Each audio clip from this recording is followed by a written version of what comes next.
Desperdiçadas, Ítalo Calvino. O Ítalo Calvino, ele Deixa eu só para quem entrar depois aqui saber, né, que e não está com a nossa conversa, nós estamos entrando ao vivo agora, tá? E eu quero dizer que todos que entrarem aqui serão muito bem-vindos a partir da hora que entrarem, porque agora não tem ninguém na sala com a gente, no estúdio com a gente, né? Então, mas eu quero, só para as pessoas que entrarem saberem que a gente está batendo papo aqui até dar o horário de a gente começar, e porque esse papo é muito gostoso, né? Então, quem chegar aí vai assistindo nosso papo e a gente vai continuando. Mas então, como você ia dizendo?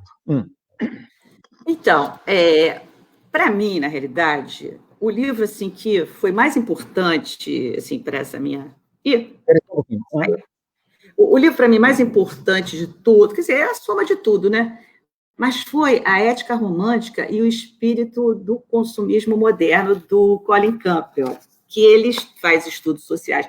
Porque, na realidade, ele trabalha com a teoria do Weber, né? Uhum. Mas que associa o capitalismo ao protestantismo, e né? A ética puritana, e você ser um escolhido, a doutrina dos sinais, até a questão da prosperidade, você é um escolhido, né? E ele coloca, ele não nega essa tese, mas ele acha que foi pouco valorizado a questão do espírito romântico, que inicia mais ou menos nessa época. Porque, olha só, você está falando final do século XVIII, início do século XX, onde aparece... Final do século XIX, né? Final do século XVIII, início do século XIX, onde aparece Kardec, onde aparece Marx, e onde já tem, vindo do século XVIII, o iluminismo, né? E o espírito romântico, que é um espírito... entendi. Porque que acontece? É o espírito que liberta os sentimentos e a imaginação. E aí ele associa isso com o consumo. Ele associa isso com o consumo. Inclusive, em um momento em que... Bem, o livro é uma tese que eu não vou poder brincar com ela aqui, trazer ela aqui para a gente conversar. Mas e aí você vai percebendo como que o consumo ele trabalha justamente com o que as pessoas imaginam.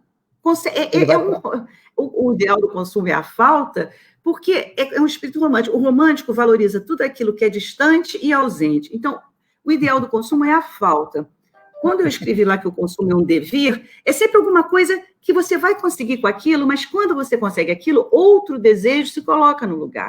Porque ele é um devir constante. Ele é sempre o desejo de alguma coisa, de uma experiência inatingível, que é uma felicidade que a nossa sociedade hoje diz que a gente tem direito, né, e que a gente busca, né? Então, quando a Suzy fala que é o vazio, ir o vazio, porque nunca é preenchido, o consumo é um vazio, é uma ausência, é alguma coisa que não está nunca com você, a satisfação do consumo. Esse é um detalhe interessante, né? Então, o que acontece? Na modernidade, né, no século XIX, século XVIII, XIX, a gente lidava com um projeto de futuro. A gente tinha utopias, não tinha? A gente tinha projetos de futuro. A gente tinha naquela... Até o conceito de civilização naquela época, né? Parecia um pouquinho, Gina, assim? Pois não. Sim, não, bem, tá salvo no Facebook, não tem problema, né? A Iracilda está divulgando aqui o link para que as pessoas que querem assistir a gente, sabe, já possam entrar agora com a gente também, sabe? E estar participando com a gente. Eu vou até divulgar esse link aqui também, em vários grupos, que aí o pessoal já pode entrar conosco, tá? Que o pessoal entra com a gente aqui e vamos todos ver, né? Tá. Aqui, e deixa eu mandar também para uma lista que eu tenho aqui, grande de pessoas que são interessados, sabe? Aqui não dá. Tá. Pronto. E deixa eu mandar ele recortar aqui e mandar para o Fronteiras. Copiar, só um minutinho. E nós temos 2 minutos agora para começar a nossa live, né? Tá certo. Então, em 2 minutos, a gente já começa a nossa live, tá? Já com com quem tiver entrado, e depois as pessoas veem depois. Esse é o bom do Facebook, porque fica salvo, né? É necessário e supérfluo, tá tudo aqui, perfeito, prontinho. Pois é, então tá. Assim, eu estou encantado com esse caminho que você está pegando, viu, Regina? E acho que vai dar uma discussão muito boa. Assim, a gente vai tirar um bate-papo muito bom, né? E aí eu quero fazer um pedido, então, para você, antes de a gente começar, que nós vamos começar agora. Depois eu queria que você pegasse a lista dessa bibliografia que você tem de referência aí, faz essa listinha para nós e posta no grupo, ali do grupo de estudo das leis morais, do livro dos Espíritos. Eu faço isso e eu posso postar o texto. O link do vídeo, o texto que você fez, posta isso lá para gente. Porque eu não vou conseguir passar tudo e eu vou ficar com pena. O tempo é muito pequeno, né? E você falou o quê? 40? Uma discussão aprofundada, porque senão desgasta e as pessoas estão no ambiente de casa, tem um limite de tempo, depois para ver de novo no vídeo é mais difícil. Na realidade, eu acho que eu posso fazer um início e depois fazer uma bibliografia comentada. Pode, entendeu? Então faz isso. Ó, esse aqui tem isso aqui nele, ó, esse aqui tem isso aqui nele. E posta para nós no grupo. São 10 horas. Hoje mesmo a minha fala, eu vou fazer assim, eu vou ter um início e um fim, mas no meio eu faço uma bibliografia comentada. Ó, esse aqui, eu gostaria de falar disso, mas esse aqui... Sinto muito, o tempo é exíguo, né? Não, mas tem o texto, disponibilizo o texto, disponibilizo também o filme, né, o Surplus. Os links lá para nós. Qual Perfeito. Então, ó, agora nós vamos, então, fazer um breve momento de recolhimento, certo? Nós vamos... quem está conosco tem 4 pessoas, 5 pessoas conosco já, olha, 5 pessoas com a gente, né? Ao vivo, tá? Então, nós vamos fazer um breve momento de recolhimento, nós não vamos formular especificamente uma oração, porque nós entendemos que a conexão, ela se dá sobretudo pela emoção e pelo pensamento. Mas nós vamos reafirmar o nosso desejo nesse momento de nos conectar com esses propósitos superiores de espíritos sábios e generosos que orientam a nós aqui, encarnados, nas grandes questões que são de interesse da humanidade, e nós reconhecemos que essa questão que nós vamos trabalhar hoje é de suma importância, inclusive para a sobrevivência do nosso planeta, e é com essa convicção e com esse espírito que nós nos entregamos a esses breves momentos de conversa, de reflexão, tendo em vista tirar o máximo proveito de uma compreensão situada da mensagem kardeciana no Livro dos Espíritos, trazendo para a nossa realidade do hoje e nos ajudando a pensar o mundo para amanhã. Nós agradecemos a bondade divina, pela assistência, e queremos que os nossos corações, os nossos sentimentos estejam conectados com cada um dos nossos amigos que estão conectados conosco agora e também com aqueles que estarão no futuro acompanhando essa nossa discussão. Deus nos abençoe. Vamos em frente. Tá bom, Regina. Eu disse que eu ia começar fazendo uma perguntinha, eu vou te dar 1 minuto só, bem breve, mas eu quero que você fale para a gente dessa experiência, sim, sua, primeiro com o Peixotinho. Como é que foi? Como é que foi crescer no Centro Espírita com o Peixotinho, principal médium de materialização que o Brasil já teve? Como é que foi isso para você? Olha, como criança, era fascinante, né, ter contato com aqueles relatos, né, de materialização, de perispírito. Eu cresci num ambiente mágico, né? Para uma criança é fascinante e, ao mesmo tempo, assustador também. Eu vivi numa rua no Rio de Janeiro, na Zona Norte Carioca, que, por uma coincidência dessas que a gente não acredita, em coincidência, mas todas as mulheres da rua, as famílias todas eram espíritas kardecistas, né? Todas eram. E aquilo ali acompanhou toda a minha vida, né? Não foi uma opção ser espírita, já foi assim, eu já nasci realmente, né, com essa prática. Né? Já foi não era uma era minha cultura e minha natureza. E com relação, você me falou também do Pastorino, né? E como é que era ter o Pastorino também como participante desse grupo? Pastorino e Peixotinho no mesmo grupo? Não, bem, foram muitos anos, né? Eu era uma criança, Sim, então sim, tem sim. relatos, poucas pessoas ainda têm esse relato, pessoas mais velhas que eu conseguem ainda ter um relato mais preciso. O que existia ali era que o professor Pastor, né, era amigo do Pastorino e as visitas que eram feitas por esses cariocas, então, ao Chico, já eram ainda em Pedro Leopoldo, né? E essa relação, assim, o professor Pastor, né? Recebeu muitas mensagens e o professor Pastorino, né? Que tinha um contato com o professor Pastor, estava, enfim, se certificando da veracidade. Ajudava nessa... E a aí, lidar com a arquitetura mediúnica. todo esse material se perdeu. Todo esse material se perdeu em Pois é, síntese. que pena, né? Mas Tá bom. as experiências não. O Peixotinho, ele uma vez foi lá na nossa rua, e assim, para as crianças era fascinante, porque ele materializou uma pedra que foi levada para a escola, para o Pedro II, e o professor falou que aquela pedra era do Mar Morto. E a gente ficou encantado. Né?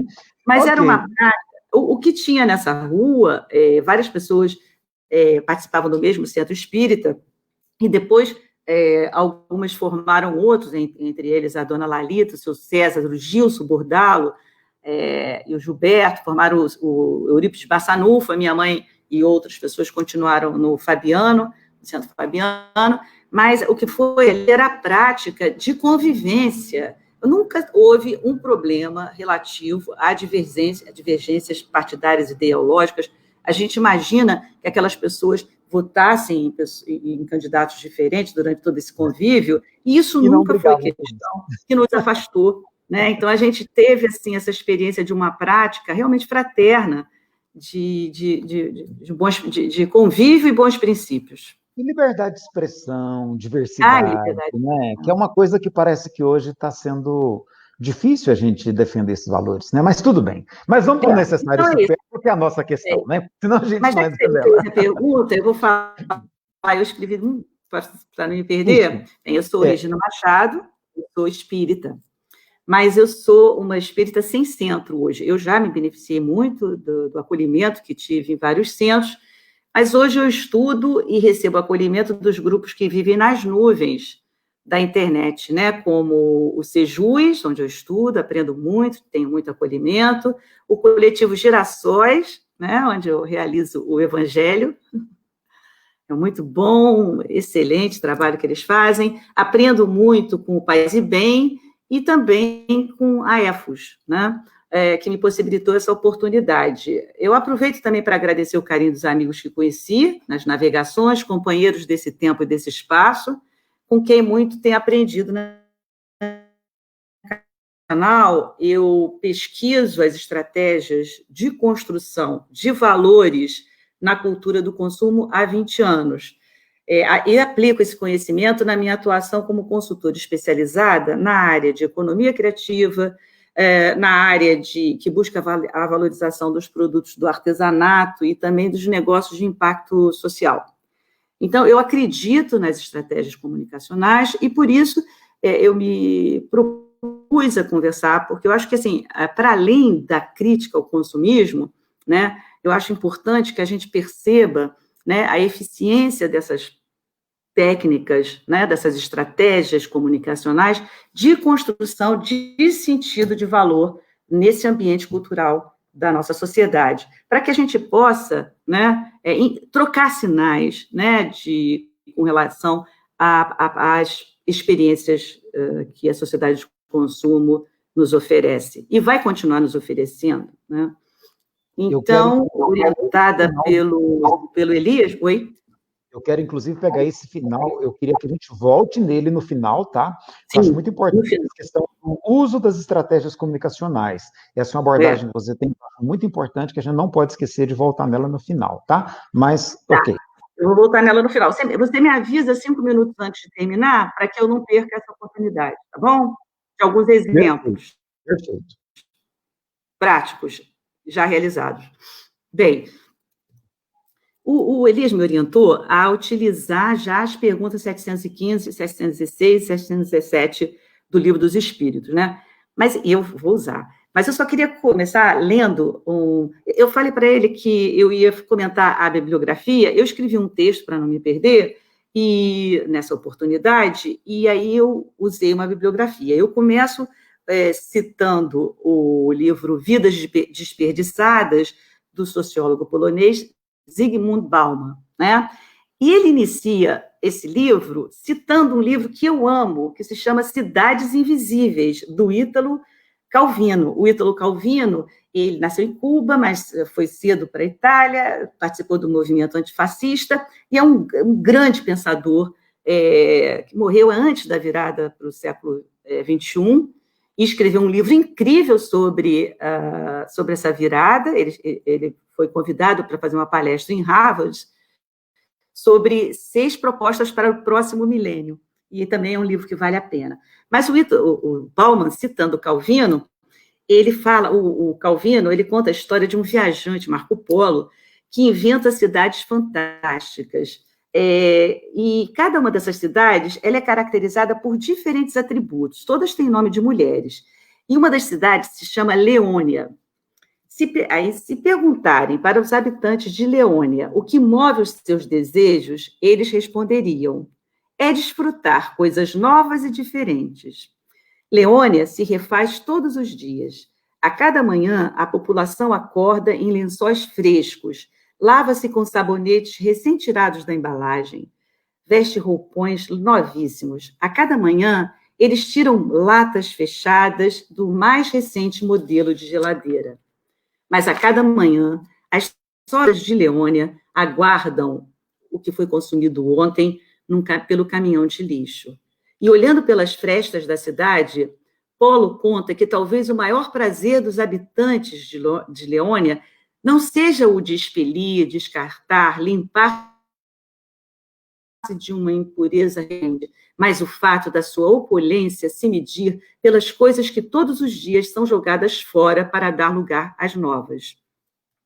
Os lixeiros em Leônia são recebidos como anjos, mas uma fortaleza de dejetos indestrutíveis cerca a cidade, dominando-a em todos os lados, criando uma cadeia de montanhas de lixo. A cada novo pneu, a cada novo tênis, cresce um perigo de desabamento da montanha sobre a cidade. Hoje, aqui no Brasil, ao observarmos as imagens das filas que rodam os quarteirões nas portas dos shoppings, esperando eles abrirem, entenderemos que a Leônia fictícia abriu franquias em todas as realidades das cidades brasileiras. E podemos nos perguntar como chegamos a essa Leônia. O que faz com que essas pessoas enfrentem o medo de adquirir um vírus que já matou mais de 42 mil brasileiros e saiam de casa para terem acesso aos novos produtos? Que mistério é esse? Acreditando que o ser humano seja hoje, já na segunda década do século XXI, movido pelo pensamento lógico, racional, então deveríamos acreditar que todas essas pessoas estariam arriscando suas vidas para adquirir mercadorias extremamente necessárias para a sua vida, né? Produtos da ordem da funcionalidade fundamental para as suas vidas, mas só que não.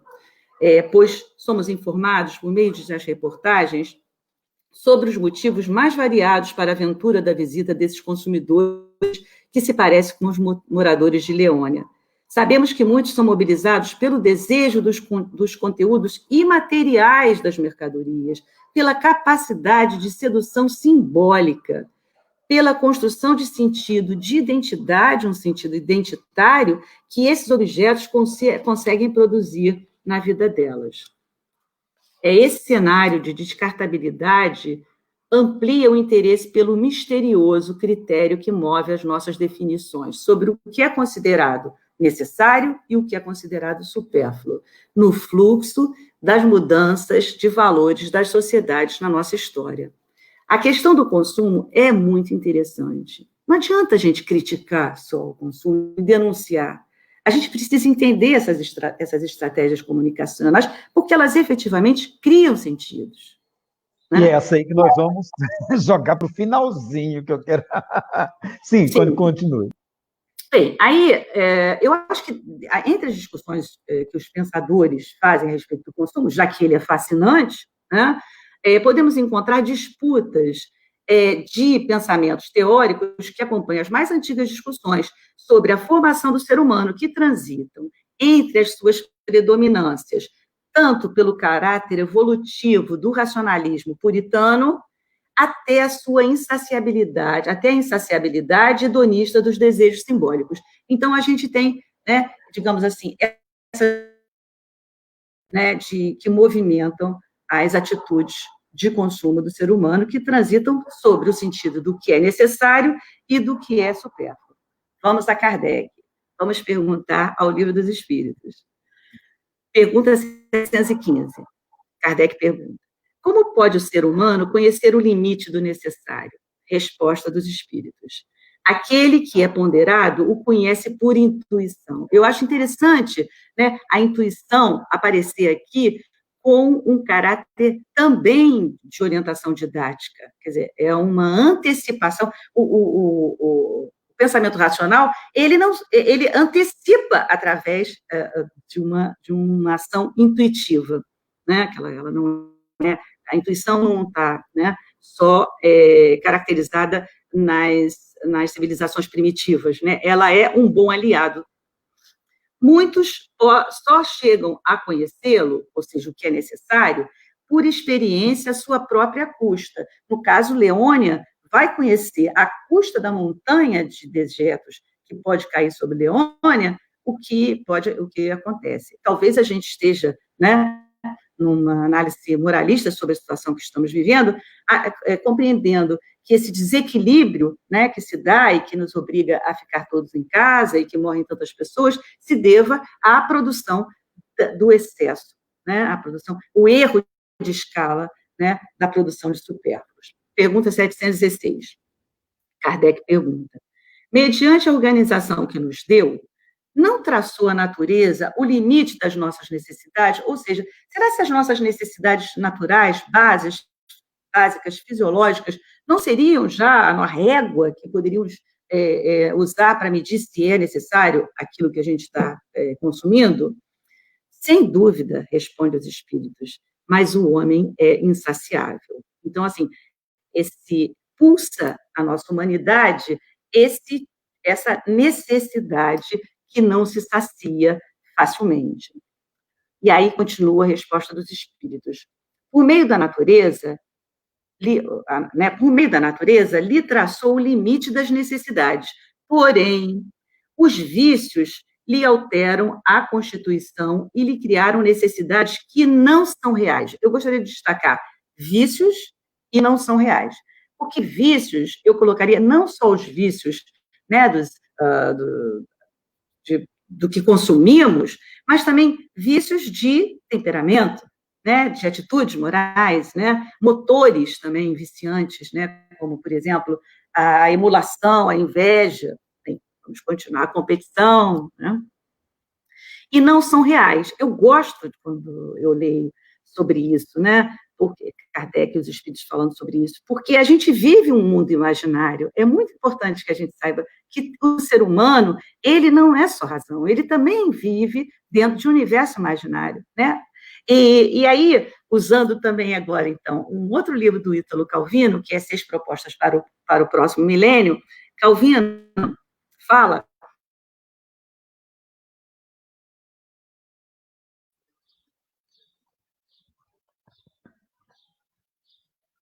Estamos tendo alguma dificuldade na conexão, Regina. O pessoal que está aí assistindo... Voltemos. Então, cinemas mentais. Então, o Ítalo Calvino fala que sempre existiu, né?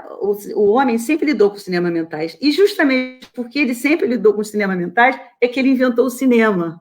Eu acho tão bonita essa visão, né, de que sempre tivemos trabalhando com o imaginário. E a pergunta 717 Kardec faz? O que se há de pensar dos que assambarcam os bens da terra para se proporcionarem o supérfluo com o prejuízo daqueles a quem falta o necessário? Ouvidam a lei de Deus, resposta, e terão que responder pelas privações que houveram causado aos outros. Aí continua a resposta. Nada tem de absoluto o limite entre o necessário e o supérfluo. Então, não existe absoluto porque está dentro de um processo histórico de mudança do sentido produzido pelos espíritos de época, né? Então, aí, a continuação da resposta, a civilização criou necessidades que os selvagens desconhecem, e os espíritos que ditaram os preceitos acima não pretendem que o homem civilizado deva viver como selvagem. Tudo é relativo, Kardec. Cabendo à razão regrar as coisas, cabendo à razão. A civilização desenvolve o senso moral e, ao mesmo tempo, o sentimento de caridade que leva os homens a se prestarem mútuo apoio. Os que vivem à custa da privação dos outros exploram em seu proveito os benefícios da civilização. Desta tem apenas o verniz. Quer dizer, as pessoas, elas vivem da civilização, elas conseguem comprar os produtos mais inovadores e tecnológicos, mas desses produtos, eles têm só o verniz, como os muitos que da religião só tem a máscara. Né? Então, assim, também da religião, que não seja só, né, alguma coisa epidérmica e estética, né, que seja realmente uma atitude ética. Né? Bem, como Kardec orienta, eu continuo, né, Elias? Tá? Vou continuar, tá certo? Porque Kardec sugere que... Mais um minutinho, depois a gente começa a trazer as perguntas, tá? Pode terminar. Não existe uma razão absoluta e existe, né, um sentido relativo, ou seja, relativizado, né, no processo histórico. Então, eu fui buscar, né, a questão num estudo sobre os estudos culturais. Né? E existe hoje pessoas que estudam o consumo do ponto de vista de uma antropologia, e que é chamado de antropologia do consumo. É um estudo muito interessante. Né? E aí a gente vê que, se analisarmos, né, todas as peças remanescentes do repertório de nossa história, não encontraremos motivações provenientes da necessidade básica de sobrevivência no que diz respeito à ordem de nossa natureza, que justifiquem suas criações. O motivo escapa ao estatuto das chamados utilitários. A razão de outra ordem são vínculos de significados, objetos que lidam com o universo ambíguo que flutua entre a proteção, o poder, a fé e a sedução. O ser humano é um animal simbólico, mas a razão nessa troca simbólica, a razão. E aí, eu acho interessante a gente pensar assim, que desde os selvagens, né? Os selvagens usavam as peles, buscavam construir ferramentas, mas também usavam amuletos, que faz parte de uma necessidade simbólica. Né? Eu acho muito interessante, se a gente analisa o Egito Antigo, e o Egito Antigo deixou um repertório histórico muito bom para a gente poder trabalhar, né? Do ponto de vista da análise antropológica, e a gente vai ver nas ilustrações, por exemplo, das oficinas, né, das ilustrações egípcias das oficinas, quando a gente vê o funcionamento da lógica racional, a gente entende todos os procedimentos de uma oficina, né, mas a gente não entende a necessidade simbólica daqueles produtos. Né? Então, assim, a gente está sempre dentro dessa dinâmica, desse relacionamento entre necessidades e o que pode ser supérfluo para mim, mas que não era supérfluo para a vida naquele ambiente, daquela sociedade. Então, continuando aqui, o Edgar Morin, ele tem uma série de livros chamado O Conhecimento do Conhecimento, e ele destaca, quando eu estou falando aqui de simbólico, eu estou falando de uma coisa que é para além de uma verificação da ordem racional. Quando a gente está fora daquele universo, daquela cultura, a gente não consegue entender por que precisavam daquilo.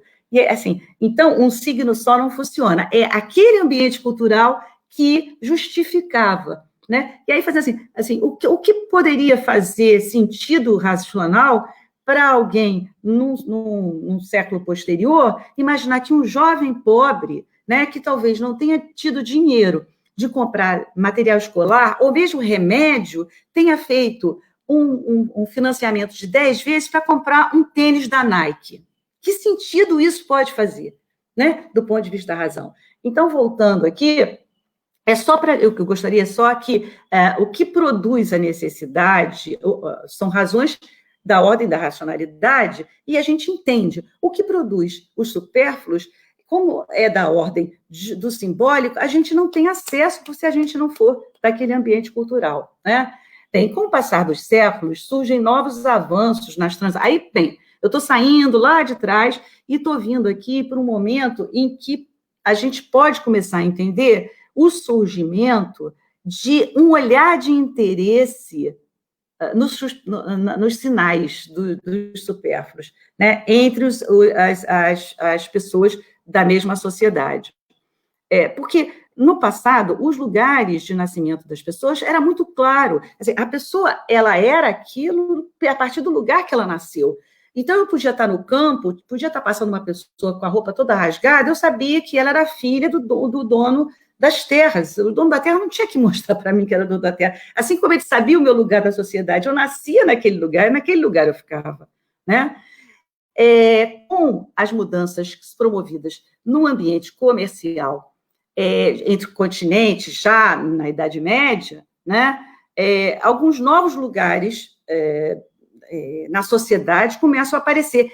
E as cidades, o aparecimento das cidades é muito importante, porque ela desloca pessoas, né, que vão conviver, e elas não se conhecem, elas não sabem os lugares uma das outras na sociedade, e elas vão conviver nas cidades. Então, as cidades medievais, sobretudo na segunda metade medieval, aquelas catedrais góticas, aquele ambiente, segundo as pessoas que estudam, no caso, Gilles Lipovetsky, que estuda a produção do efêmero, ele fala que é justamente nesse momento da Idade Média que aparece a moda. A moda é um despertar de um olhar de interesse pelos sinais do outro. Agora, a gente tem que ver que nesse momento, né, vou passar aqui porque é tanta coisa.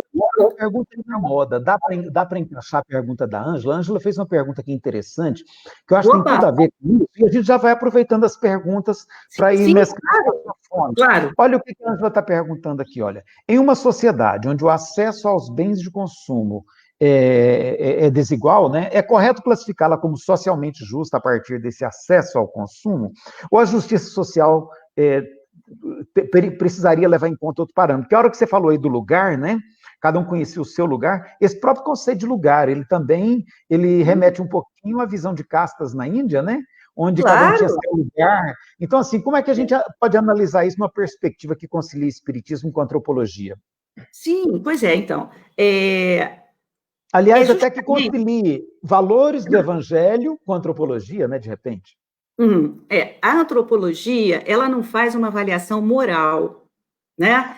Ela faz uma análise de como que as coisas funcionam, como que os sistemas se dão, né? Então, não há nenhum, assim, quando se identifica que isso aconteceu e que aquelas pessoas nasciam como se fosse...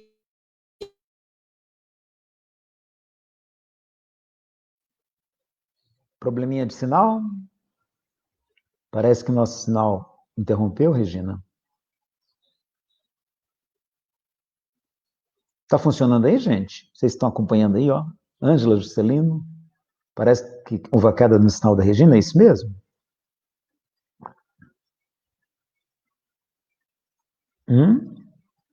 Tá vendo? Então, Regina, nós perdemos um pedaço com você. Não, tudo bem. Olha só. Peraí. Sandro, houve continuidade com a Regina? Não, eu não falei, eu vi... Né? Parou um pedacinho. Então, o que eu acho a gente não está lidando com essa análise. A gente pode trabalhar isso no final, Ângela. Mas agora, acho legal a gente ver como esse sistema. Porque esse sistema, quando a gente entende também, ou quando a gente pretende entender, a gente pode ver que a gente está, nesse momento, nesse ambiente, nessa sociedade, e como que a gente pode utilizar um sistema que é independente da nossa vontade, ele é inexorável, né? A gente está dentro de um ambiente, de um espírito de época já constituído, né? Em que a gente pode entendê-lo para poder saber de que forma a gente pode transformá-lo. Porque se a gente não entende como ele funciona e como ele se constituiu historicamente, né? Então, claro que aquele lugar de nascimento feudal era né, um lugar que foi superado. A gente não passou ainda nem pela Revolução Francesa. A gente está no segundo momento. Não veio o Renascimento ainda também, né? Quando surge essa ideia. E eu acho muito interessante quando a gente acompanha pela história da arte, que é um grande repertório, né? Que a gente pode acompanhar. Eu gosto quando a gente vê aqui, por exemplo, que esse surgimento, assim, esse ambiente pré-renascentista, né, ele começa, o homem assume uma individualidade, mesmo, a gente, quando acompanha a visualidade pela história da arte, né, a gente vai ver que aí aparecem os retratos, aí aparecem as biografias, o homem assume a sua individualidade tanto na vida quanto na morte.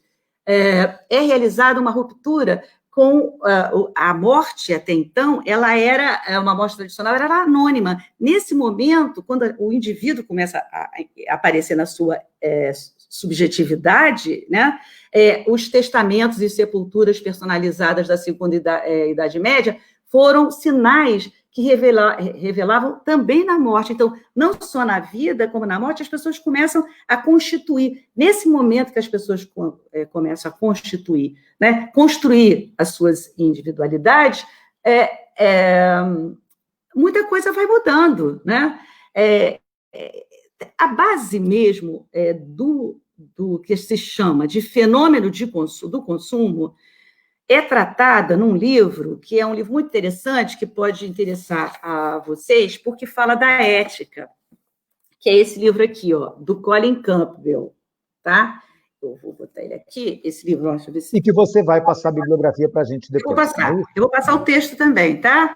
Tá ótimo. Esse livro, A Ética Romântica do Consumo Moderno, o Colin Campbell, seguindo as pesquisas de Weber, que associou o protestantismo ao capitalismo, busca um novo olhar para as teorias econômicas que tentam explicar as origens da compulsão de compra, porque esse fenômeno, ele é identificado nessa pesquisa pelo Colin Campbell, e por outros também teóricos, como o fenômeno do consumo. Ele começa em determinado momento e é identificado.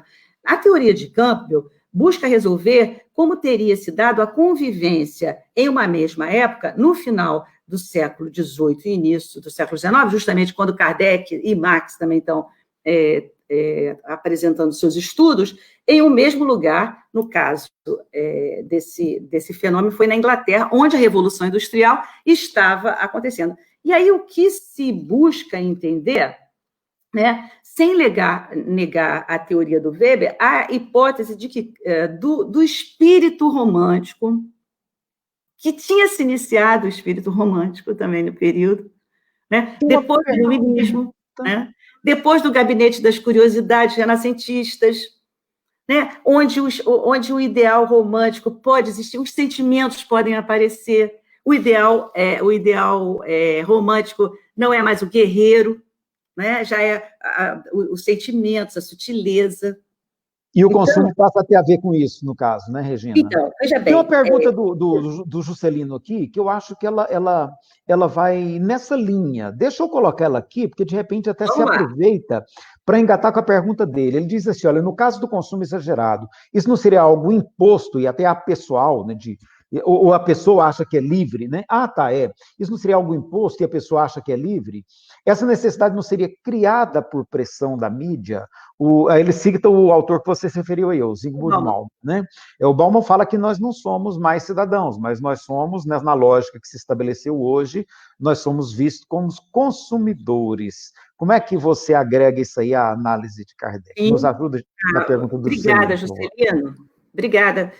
Queria também agradecer a pergunta da Ângela. Olha, como eu falei, né, esses pesquisadores, né, eles estudam a sociedade do consumo. Alguns, por exemplo, como Baudrillard, criticando, assim como Bauman, né? Outros criticando, mas mais no sentido de análise, sabe?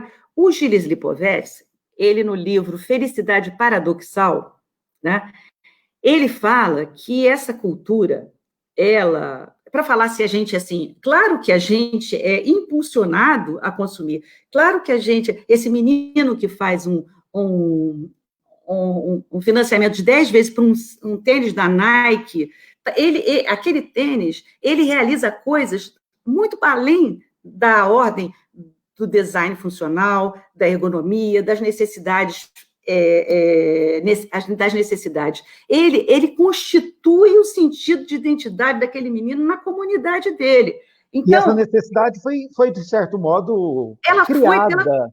É uma cultura. Construída na mente dele, pelo simbolismo. É claro que é uma cultura capitalista. Só que o Gilles Lipovetsky, nesse livro Felicidade Paradoxal, ele diz que esse homo econômicos da Revolução Industrial, da sociedade, ele se transformou no homo consuméricos. O homo consuméricos é uma mutação genética, cultural, onde o consumo realiza questões de ordem mais profundas das subjetividades e dos caráteres identitários das pessoas. Entendeu? Então, o que acontece? Acontece que a gente trabalha num regime de competição, né, dentro dessa sociedade capitalista, ninguém nega isso, de emulação e de inveja. Também, num outro livro, no próprio Felicidade Paradoxal, o Lipovetsky fala que todos os pecados, se a gente traz a questão moral para a nossa sociedade do consumo, todos os pecados, a sociedade do consumo, ela liberou a gente de tudo. A gastronomia assumiu a gula, né? A luxúria foi assumida pelos não sei quantos sex shops vendidos, na sessão da tarde passa de pernas para o ar, entendeu? Sei lá, entendeu? A vaidade autocuidado, né? Você se preservar. Só a inveja é o pecado envergonhado. Mas é essa inveja que move, né? Essa competição, essa emulação, que move os desejos de consumo. Mas, então... Peraí, deixa eu acrescentar nesse ponto, então, uma questão, Regina, porque, assim, você comentou, assim, que a antropologia, ela analisa a questão independente de associar qualquer parâmetro de moralidade. Mas a gente entra aí com a questão também que é séria, que é a própria sustentabilidade do planeta, né? Eu até anotei aqui, não foi nem só a palavra sustentabilidade, eu anotei aqui sustentabilidade e uma palavra que você usou enquanto a gente estava conversando, de descartabilidade, né? Quando você pega aquela cidade imaginária lá do nosso autor que você citou lá, que era cercada de montanhas de lixo, Leônia. Quando você pega Leônia, que era uma cidade cercada de montanhas de lixo, aqui em Goiânia nós temos já algumas montanhas de lixo, e é muito interessante quando a gente viaja, principalmente para o interior, que toda a entrada de cidade ela é cercada de lixo, né? É um detalhe muito interessante também. Então, quer dizer, nós não temos... as periferias são cercadas de lixo. Nós não temos aí um problema que está comprometendo até a própria sustentabilidade do planeta. Nós temos alguns autores que dizem que nós, enquanto seres humanos, o Harari trabalha ele levanta essa questão, nós somos a primeira espécie no planeta que tem a possibilidade de destruir o próprio planeta dentro dos próprios anos. Como é que a gente pode compreender isso dentro da ideia do necessário e do supérfluo? Justamente na pergunta 715, o Kardec fala: mas só chegam a conhecê-lo por experiência e à sua própria custa. Então, no caso Leônia, vai conhecer com certeza a custa desse... A gente conhece a custa de acabar, né, com a nossa qualidade de vida, não só no processo injusto de produção da diversidade infinita, né, com uma mudança de escala completamente desnecessária, porque o supérfluo não tem fim, e se o consumo é um dever, é uma sensação de falta, a gente está produzindo o tempo todo, e se o capitalismo tem que aumentar a sua produção para cada vez, e precisa de criar mais mercados, tudo isso a gente sabe, é nesse caldo que a gente vive. Só que a gente pode aprender pela dor, não é? No caso, a montanha de pneus cair por cima dos lençóis limpos de Leônia, como a gente pode aprender pelo amor. Eu acho que a gente pode usar, já que a gente percebe na comunicação do consumo estratégias importantes de construção de sentidos morais e éticos, a gente hoje vive a produção também dentro desse mesmo, dessas mesmas instâncias comunicacionais, dentro das mesmas instâncias comunicacionais, a gente constrói novos sentidos. A gente conseguiu construir sentido que o cigarro era alguma coisa brega, ridícula. Eu vou pegar desse ponto. Eu quero pegar desse ponto para uma questão do Sandro, mas antes da questão, nós vamos encerrar com a questão que o Sandro postou aqui, mas antes da questão do Sandro, eu ainda quero trabalhar a questão da Ângela, e aí depois nós vamos encerrar com a dele, que nós já estamos chegando no horário de encerrar. A Ângela postou aqui, olha, ao que parece, não adianta combater o consumismo, porque ele é apenas um sintoma de uma necessidade mais profunda. Entender essa necessidade, trabalhá-la racionalmente, mas também compreender as emoções envolvidas no fenômeno, não seria isso mais sensato? Como é que você pode analisar essa questão aí do profundo do consumismo e como a gente lidar com isso? E na hora da construção de novos sentidos, eu tenho a pergunta do Sandro para a gente entrar com ela. Se você quiser que eu já entre agora para você engatilhar as duas, se você que sabe. Olha, eu acho que, na realidade, o consumo é muito... A comunicação do consumo, ela é muito profunda. Ela trabalha com imaginários e com sentimentos. Então, assim, ela mexe com ideias a respeito das nossas subjetividades, porque nós temos uma subjetividade móvel, a gente não tem, justamente essa liberdade de construção o consumo promete felicidade, então é muito profundo, e a gente hoje, né, a gente tem direito, a gente sabe que a gente tem direito a ser feliz, né? O que a gente tem é que mudar, né, os sinais do que promove felicidade, né? Que não é, por exemplo, você acender um cigarro, que não é você jogar, comer um monte de coisa e jogar fora, né? Eu acho que esse momento que a gente está vivendo, de reflexão forçada dentro de casa, dentro, assim, desse mesmo espaço, entendendo finalmente que passamos para o século XXI, que parece, o Hobsbawm fala que os séculos só mudam quando o século XX só entrou depois de 1917, com a guerra, 1918, né? Então, assim, a gente está entrando agora no século XXI, né? Eu acho que não vai ser imediato essa passagem, mas todos os discursos, porque a gente trabalha hoje com formadores de opinião, né? E esses formadores de opinião, que são pessoas importantes, né, nesse universo midiático, na sociedade do espetáculo, porque é tanta coisa que envolve, gente. Tem a sociedade do espetáculo do Guy Debord, né? O que é bom aparece, o que aparece é bom. A gente vive nessa superficialidade, mas não é porque a gente vive nessa superficialidade da sociedade do espetáculo que sentidos estão sendo introduzidos. E eu acho também que a gente vive, junto a tudo isso, estou botando tudo, né? Porque é pouco tempo, a crise da representação. Né? Justamente a crise da representação, a gente não acredita mais que a gente é representado nem pelos políticos. Então, o consumo, ele assumiu hoje também um lugar não só de satisfação e de expressão identitária e de fruição e aprendizado com produtos. Tem pessoas que aprendem com produtos, né? Os produtos hoje definem a geração. Quando vem um produto tecnológico, a geração muda. Antigamente, a geração mudava de 10 em 10 anos. Eu sou da década de 60, sou da de 70. Hoje, é um novo produto que muda de geração. Então, esse homo consuméricus, essa mutação genética, na qual o consumo já opera questões das ordens muito profundas dos nossos sentimentos, né? Ele está produzindo novos sinais também. O Bauman, todas as tomadas de consciência com relação ao nosso pertencimento de humanidade, que a gente sabe, o fato da gente saber que a gente vive numa aldeia, numa vila global, mas é tudo o que acontece na China está interferindo na minha vida. Eu estou há 3 meses em casa. Né?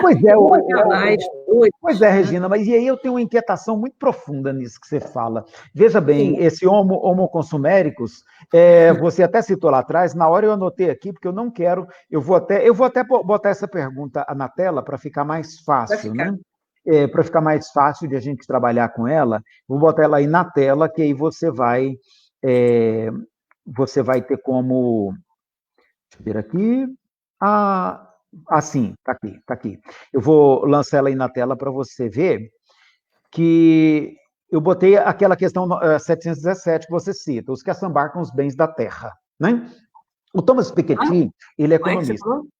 falou? As pessoas que assambarcam os bens da terra, né? Sim, assambarcam. A questão 717, como compreender essas pessoas. Anotei ele, o Thomas Piketty vê uma competição entre os que estão no topo da pirâmide, tá? Da pirâmide econômica, né? Lá no 1%, 2%, 5% que talvez sejamos nós, tá? Então, vamos colocar assim, ó, nós estamos entre os 5% mais ricos do planeta, né? Por incrível que pareça, a maioria dos espíritas está entre os 5% e 10% mais ricos do planeta, né? Então, assim, o Thomas Piketty, ele diz que a gente, através de mecanismos os mais variados, assambarca o resultado de uma produção que é coletiva. Quem trabalha e produz essa riqueza não somos propriamente nós, é a sociedade como um todo, sobretudo os operários, que são pobres, né? Eles que o parte do fazer é muito deles, esse fazer. A gente lidera, a gente gerencia, a gente investe recursos para que isso aconteça, mas quem faz a produção da riqueza são eles, né? E ele faz. E aí a gente que está no topo assambarca o resultado dessa produção de riqueza em detrimento, e ele vai dar uma outra porcentagem, de outros 64% que vivem com o mínimo. A Folha trouxe a pesquisa, a situação do ano passado, aliás, não, de 2018, é o dado que eu tenho, né? 64% vivem com menos de 2 salários mínimos mensais, né? De famílias, 64% das famílias vivem com menos de 2 salários mínimos mensais. E desses 64%, nós temos 18% que não tem nem mesmo o necessário e vive com menos de $150 por mês por pessoa. Então, assim, numa condição que é o que eles chamam, que a ONU classifica de miséria extrema. Então, assim, quando a gente pega tudo isso que você falou do consumo aí, nós temos também um problema de desigualdade da distribuição desse consumo. E aí, como é que a gente concilia essas questões para que essa ideologia do consumo também não seja um fator de também produzir miséria, de produzir fome, de produzir morte? Como é que a gente concilia isso? Eu acho, de novo, mudando os sinais. Eu acho que assim, essa cultura, uma cultura, né? Ela se constitui, né? Dentro dessa cultura está tudo. E é dentro dessa cultura que a gente pode mudar os sinais, assim, de uma forma mais eficiente, entendeu? Por exemplo, criando, né, consciência, trabalhando com comunicações, com sentidos, né, que possam criar consciência, né, atuando na valorização dos produtos feitos com os modos de produções artesanais, incentivando os produtos de pequena escala, assessorando, né, os pequenos empreendedores de negócios familiares, enfim, produzindo valores, né, agregando valores dessa ordem na experiência de consumo. E, ao mesmo tempo, como é um processo, cultura é processo, não adianta, não é ruptura, né? Vai junto, né? Vai junto, e a gente vai, né, conseguir, a partir justamente do lugar de fala dessa elite, né, dessa elite que você falou, do topo da pirâmide, né, que as tomadas de consciência que podem estar sendo produzidas agora e que vêm sendo produzidas também, por isso que a gente tem o selo do comércio justo, a gente tem roupas e grupos de consumidores que nem compravam mais roupas, que só estavam comprando roupas em brechó, os negócios de brechó. O Sebrae identificou os negócios que mais estavam indo bem eram os negócios de brechó, não só no mundo como no Brasil, porque pessoas não estavam querendo mais produzir mais. Então, está tendo uma tomada de consciência, mas é dentro do universo cultural. São as pessoas que despontam, são pessoas que estão dentro da produção. É um Ronaldo Fraga que, entendeu, resolve que não tem mais nada a ver fazer moda. São as pessoas que trabalham e que conseguem usar as estratégias comunicacionais para ajudar as pessoas. eu fiz um trabalho na comunidade. Então eu quero agora que você junta isso aí com a pergunta do Sandro. Olha o que ele perguntou aqui, tem tudo a ver com estratégias comunicacionais. Olha aqui, como poderíamos pensar sobre a construção simbólica enquanto capacidade de intervenção? Quer dizer, isso que você chama de estratégias comunicacionais, para construir novos sentidos, novas perspectivas. Até que ponto existe consciência do desejo? Vivemos em uma perspectiva da indústria cultural atualizada. Como é que é isso? Até porque quando eu vejo você falando aí dos selos hoje, né? A gente vê esses selos, eles, por um lado, eles podem ser iniciativas interessantes, mas eles também são elementos mantenedores do sistema. Como compreender isso aí? Como pensar a construção, essa construção simbólica, como diz o Sandro aí, dentro dessa realidade que a gente vive hoje, dentro desse processo, como você disse, que não é ruptura, é continuidade. Como é que seria isso? Não vai ser com as estratégias da comunicação do consumo que a gente vai romper com o capitalismo, né? Assim, não vai ser através de uma atitude cultural que a gente vai fazer um corte transversal. Eu acho que a gente muda sentido. Eu acho que o que existe, quando eu te falo desses selos, porque, bem, existe a questão da emulação, da cópia. A gente está numa pirâmide. Se o comportamento, né, das pessoas, né, que são pessoas que influenciam as outras, começa a mudar, é importante que as pessoas vão percebendo aquelas mudanças, né? Então, como eu falei, a crise das representações políticas, nas atitudes, hoje o consumo pode ser uma atitude política também, né? Você quebra a representação, você atua diretamente, politicamente. Eu não compro esse produto, porque esse produto aqui, quem é que fez essa roupa? Eu não compro mais nada, eu não pego mais esse saco de lixo, eu não quero mais uma bolsa, eu quero saber quem são as pessoas, quem que está intermediando a compra disso. Esse aqui é mais caro, mas eu sei que família que fez, aquele ali é mais barato, mas ele foi feito num lugar que eu não confio os meios de produção ali que foram utilizados. Então, essa atitude política, né, que hoje, né, claro, é uma elite, assim como você mesmo reconhece, que a gente entra no centro espírita, ali a gente também está com um grupo de elite, né? Então, são essas mudanças que o Kardec fala que é o bom senso, é mudar esse senso moral. Então, falando um exemplo assim prático, né? O Sebrae, eu faço trabalho como consultora para o Sebrae para negócios de impacto social. Nós tínhamos um morro aqui no Rio, a favela de Santa Marta, que o Michael Jackson fez um clipe lá, e tem uma estátua do Michael Jackson, e o clipe que ele fez era They Don't Care About Us. Eles não ligam para nós. Dentro da indústria de produção, o Michael Jackson, dentro da indústria, fez essa crítica, né? E fizeram lá a estátua do Michael Jackson, e ia assim de turista lá, para tirar foto do lado do Michael Jackson, e porque eles queriam fazer alguma coisa com relação a isso. Só que os produtos vendidos locais eram panos de prato, e não atendiam. E os turistas e as pessoas que iam lá, elas queriam aderir à causa do que estava ali sinalizada. Então, nós fizemos um produto chamado Santa Marta We Care, e todas as pessoas da comunidade faziam os produtos, e as pessoas compravam. O que elas estavam comprando? Elas estavam comprando, mas elas estavam se sentindo politicamente, tendo uma atitude a favor daquelas pessoas da comunidade. Então, dentro de uma estratégia comunicacional de consumo, né, a gente pode fazer alguma coisa. E outra coisa que eu queria falar com você, Juscelino. O Juscelino está com uma pergunta aqui que eu acho que tem a ver com essa linha de raciocínio que você está fazendo, e de repente a gente junta para a gente ir ajudando aqui a caminhar para o nosso encerramento.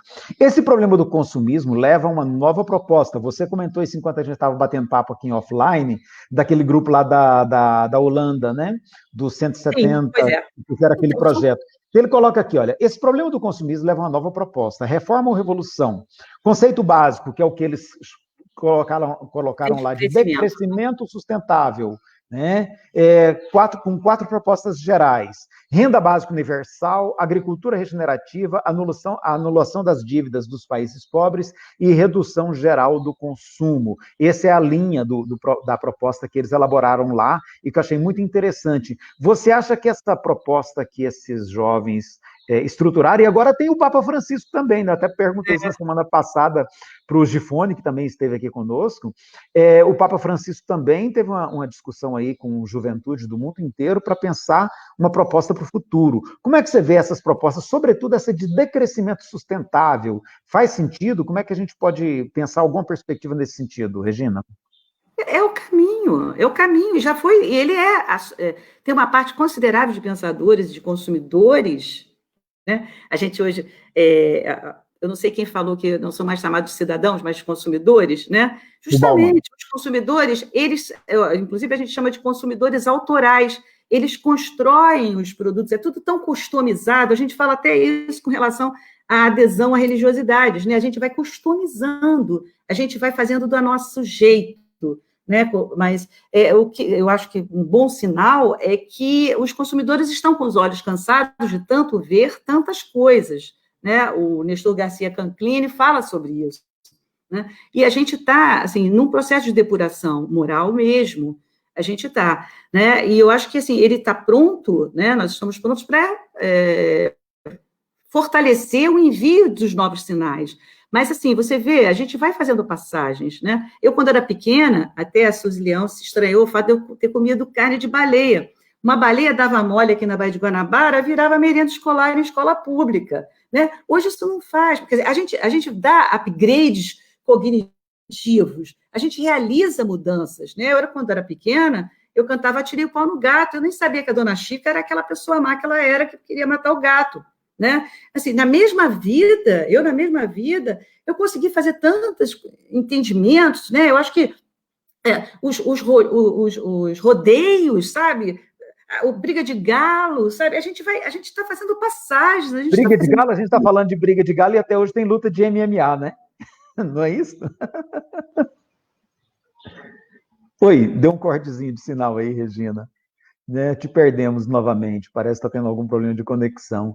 Mas, assim, eu acho interessante isso que a Regina está falando, porque a gente hoje já vê com muita reserva a briga de galo, hoje é proibida, tem lei que proíbe briga de galo, né? Mas, enquanto isso, o marketing promove briga de gente, né? Eu estava vendo esses dias meu sogro assistindo televisão aqui em casa, e eu vendo que cenas horrorosas de rinhas humanas, né? Rinhas humanas, eu chamo isso de rinhas humanas, tá? Então, a lei proíbe hoje briga de galo, briga de cachorro, briga de um bocado de coisa, mas as rinhas humanas, elas são permitidas, são incentivadas porque elas produzem ganhos, né? Elas produzem lucro financeiro, então é muito preocupante você perceber isso. Nós perdemos o sinal da Regina, eu vou manter esse diálogo aqui nessa linha, porque enquanto a Regina entra aqui novamente, né, eu vou até botar um aviso aqui para ela, se ela ver lá, né, deixa eu mandar um avisinho para ela, né, para ela entrar novamente, tá?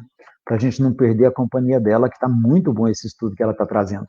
Então, assim, é muito interessante. O Elson até faz uma outra pergunta aqui, que eu ia terminar com ele, e o Bruno fica aqui, ó. O Bruno está trazendo mais uma pergunta para dificultar a nossa vida, né, Bruno? Porque a gente quer terminar e está difícil hoje. O Elson disse o seguinte, olha, uma colega nossa viu um anúncio de uma loja de automóveis em Brasília na década de 80. Olha, tudo a ver com o que a Regina trouxe para nós. No anúncio dizia assim, eu sei qual a razão desse vazio existencial. Falta-lhe um carro do último modelo, com ar-condicionado e direção hidráulica. Ou seja, o marketing pega na nossa veia, né, para mexer com a nossa emoção e vender produto. Então é muito interessante a gente perceber que isso acontece, que é assim que funciona, né? Até a questão que eu tinha postado para a Regina, ia pedir para ela linkar, é a questão da proposta da agricultura regenerativa, que até o Gifone trouxe alguma coisa para a gente na semana passada, que podem ser caminhos para a gente estar pensando essas coisas, né? O Gifone está postando aqui também, excelente, Regina, você apresenta propostas de intervenção educacional e comunicativa na subjetividade social e na subjetividade dos indivíduos. É muito interessante isso que a Regina trouxe para nós, de estruturas, de estratégias comunicacionais, para a gente criar novas formas de construção de sentido para além da cultura de consumo que está estabelecida e dentro da qual nós estamos inseridos, para que a gente consiga estabelecer alternativas, né, caminhos de saída para isso, né? E aí eu quero então terminar, porque nós vamos ter que terminar mesmo, né? O nosso horário já esgotou há um bom tempo, mas o papo estava tão bom que até minha esposa foi cercando ali, falando, não termina não, porque está muito bom, né? Então, o Bruno, lá do Rio de Janeiro, colega da Regina lá, olha, né? ele coloca: a mudança de paradigma precisa começar no sistema econômico, pondo fim ao conceito de crescimento, de acúmulo, associados a desenvolvimento. E eu quero chamar a atenção, né? Eu vou até pôr a Regina no ar, ela entrou aqui novamente, viu, Regina? Eu estava tentando suprir sua falta aqui, enquanto isso, pelo menos trazendo as perguntas das pessoas, tá? Já que a gente já tem que encerrar mesmo, eu quero pôr essa pergunta do Bruno aqui, olha, né? Sim, a mudança Bruno, de paradigma... oi, Bruno, tudo bem? Pois é, o Bruno você conhece, né? A mudança de paradigma... muitas pessoas aí. De grupo, né? De grupo. A gente transita na nuvem. Transita na nuvem a gente conhece todo mundo, né? Então, assim, olha, a mudança de paradigma precisa começar no sistema econômico, pondo fim ao conceito de crescimento, de acúmulo associado a desenvolvimento. E aí eu queria, talvez, até que você nos ajudasse, Regina, o grande desespero dos 5%, né, de nós 5% mais ricos do mundo esses dias agora com a pandemia, foi que de repente queriam que os 95% ficassem em casa e não trabalhassem para nós, produzindo riqueza para o nosso ganho, para o nosso enriquecimento, né? Tem uma questão para falar sobre isso. Nós. Pois é, então eu quero terminar com esse ponto, tá? Até porque essa apologia do crescimento econômico que o Mesaros também denuncia, que o Harari denuncia, que os 170 da Holanda denunciam, que o Papa Francisco está denunciando, essa ideologia do crescimento permanente, né? Que a gente acha que a economia tem que crescer, porque senão não dá conta do crescimento populacional. Então, assim, essa é uma ideia que foi construída e que está sendo repensada, né? Então, assim, como é que a gente pode repensar esse paradigma do crescimento, dentro do paradigma dos 170 da Holanda, de um bem-estar para todos, de renda para todos? Como é que a gente pode tentar compor, então? E aí eu quero que você feche com essa análise para nós, porque a gente precisa encerrar, por melhor que esteja esse bate-papo. Tá, por favor, junta tudo isso aí numa consideração final para nós, tá bom. nos 3 minutos. Tá, eu acho que, na realidade, assim, a gente tem que poder atuar de dentro do sistema e de dentro da cultura na qual a gente se insere, né? A gente não tem condição, assim, de, através do consumo, fazer uma ruptura do sistema de produção capitalista. Aí a gente atua politicamente, né? A gente tem as nossas compreensões de estratégias, né? Através do nosso voto, enfim, através dos candidatos, da nossa militância, de outra ordem. No que chega para nós, com a nossa responsabilidade de consumo, são atitudes individuais, né, como cidadão, né, e sabendo do lugar da onde a gente pode estar falando, né, entendendo o sistema, trabalhando da forma como a gente pode, fazendo as nossas escolhas. Como espírita, hein? Como cidadão e como espírita, como é que a gente joga o espírito na cidadania? Eu, sinceramente, eu não consigo separar me separar disso, né? O fato de eu ser uma mulher, o fato de eu ser branca, de eu ser brasileira, de eu ser espírita e ser de esquerda, no meu caso, né? Não, as pessoas podem ser pensar que elas têm liberdade para pensar, eu convivo com a ideia de que as pessoas têm que ter liberdade, eu tenho as minhas preocupações, né? Eu cheguei a falar com vocês, eu tinha um projeto para fazer de produtos lá no Pará, usando o chifre de búfalo, né? E era um projeto que visava a melhoria da qualidade de vida das pessoas daquela região que tem um índice de desenvolvimento humano baixo. E eu queria fazer produto para agregar valor de design para as pessoas que viajam lá e que compram produtos. Só que quando a gente fica sabendo de que forma que aqueles búfalos, apesar da carne ser exportada, eles são abatidos, porque eles são abatidos, é terrível de falar, mas eles são abatidos no mesmo matadouro construído para os bois. Então, como o chifre deles não passa, os chifres são cortados com eles vivos, né? Então, acabou. Esse produto, não, ele pode ter o design que ele quiser, ele não é mais um produto consumível, está entendendo? Então, a gente tem, eu acho que tem várias instâncias morais na comunicação que a gente pode trabalhar com isso, né? E não só isso, como também as pessoas com as quais a gente está lidando na nossa sociedade. Você falou, né, que não é possível que 100% das pessoas estejam dentro de casa como eu estou há 3 meses, e vou ficar talvez mais, certamente, e a atitude das pessoas que poderiam estar em casa, que fazem parte da elite, que estão transitando nas ruas, por conta do egoísmo e do tédio que elas não querem sentir dentro de casa, contaminando pessoas que fazem parte dos serviços essenciais. E aí foi uma tomada de consciência que eu fiquei sabendo, eu acho importante, didática, que nesses lugares que fora do Brasil, que teve realmente lockdown, né, que teve o que as pessoas chamam de lockdown, mas a gente pode chamar de tranca-rua, as pessoas não podiam sair, né, e só podiam sair as pessoas que eram consideradas trabalhos essenciais. Olha só, a essência, né, o que é essencial, o que é supérfluo. E aí está tendo um movimento nos Estados Unidos de reconhecimento da importância do trabalho daqueles trabalhadores, o caixa do supermercado, o cara do correio, né? Não só os médicos e enfermeiros, mas assim, daqueles serviços do lixeiro, né? Que ia lá os Anjos de Leônia. Então, está sendo pensado não só o reconhecimento, como está sendo questionado se eles recebem o suficiente por tão necessário que é o trabalho deles.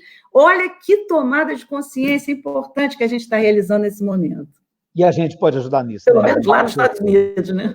E nós precisamos espalhar essas ideias e discutir isso.